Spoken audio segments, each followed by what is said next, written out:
রান্না করলাম রসুন দিয়ে ঢেঁড়স চচ্চড়ি।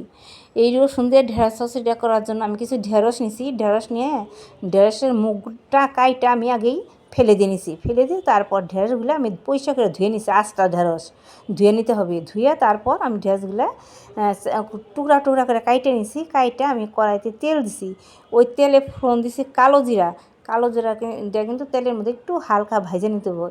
ভাইজা নিয়ে তারপর আমি ঢেঁড়সগুলো দিয়ে দিছি। ঢেঁড়সগুলো দিয়ে একটু নাড়াচাড়া করে তারপর দিয়ে দিছি পরিমাণ মতো হলুদ, পরিমাণ মতো কাঁচা লঙ্কা, আর দিয়ে দিছি পরিমাণ মতো লবণ। কারণ অতিরিক্ত ঝাল হলে কিন্তু এই ঢেঁড়স চচ্চড়ি ভালো লাগবে না, কাজে পরিমাণ মতো ঝালটা দিতে হবে। তারপর দিয়ে দিছি আমি 6-7টা রসুনের কোয়া। তারপর এই সব কিছু দিয়ে আমি কিন্তু ঢেঁড়সটা কষিয়ে নিছি। ভালো করে কষিয়ে তারপর কিন্তু এই ঢেঁড়সটা আমি ঢাকা দিয়ে একবারে রান্না করব। আমি কিন্তু এই ঢেঁড়সের মধ্যে জল দেবো না, কারণ এই ঢাকা দিয়ে রান্না করলে এই ঢেঁড়সটা সিদ্ধ হয়ে যাবে। আমি কখনো আবার রসুন বাইটাও এই ঢেঁড়সের মধ্যে দিই। আজকে আমি আস্তা ঢেঁড়সের মধ্যে রসুনটা দিয়ে দিলাম 6-7 কোয়া।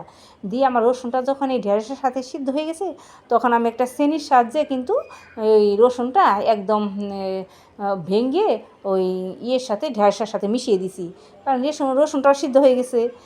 আর অনেক সময় আমি বাটা রসুন দিয়ে দিই, কিন্তু আজকে আস্তা রসুন দিয়ে দিলাম। এইভাবে রসুন দিয়ে ঢেঁড়স চচ্চড়ি করে রান্না করে গরম ভাতের সাথে খেয়ে দেখবেন কত ভালো লাগবে। আমার এই রসুন দিয়ে ঢেঁড়স চচ্চড়ির রান্নার রেসিপিটা যদি ভালো লেগে থাকে, তাহলে আমার পেজটি সাবস্ক্রাইব করে আমার ভিডিওতে একটা লাইক করবেন। আর এই ঢেঁড়সের মধ্যে কিন্তু কোনো রকম জল দেওয়া যাবে না, কারণ এই ঢেঁড়স কিন্তু ঢেকে ঢেকে রান্না করতে হবে। কারণ এই ঢাইকে রান্না করলে কিন্তু ঢেঁড়সটা একদম আস্তা থাকবে। আর জল দিয়ে কিন্তু রান্না করলে ঢেঁড়সটা কিন্তু গলে যাবে, তখন কিন্তু এই ঢেঁড়স চচ্চড়ি খেতে ভালো লাগবে না।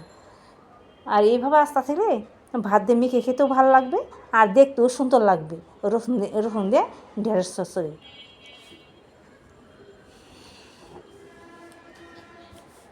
আস্তে আস্তে থাকলে তো ঢেঁড়সটা দেখতে সুন্দর হয়ে যায়। তাছাড়া কিন্তু গইলা গেলে ঢেঁড়সটা একটুও সুন্দর লাগে না।